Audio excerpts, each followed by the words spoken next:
நல்லவர், சர்வ வல்லவர், உம்மை போல் வேறு தேவனில்லை.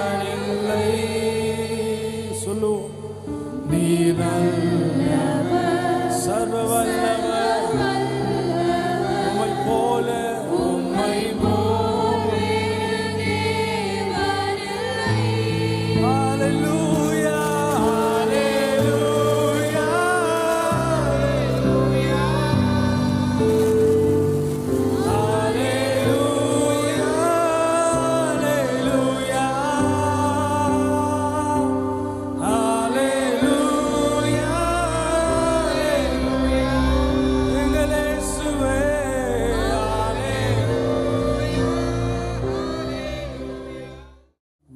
நல்லவர், சர்வ வல்லவர், உம்மை போல்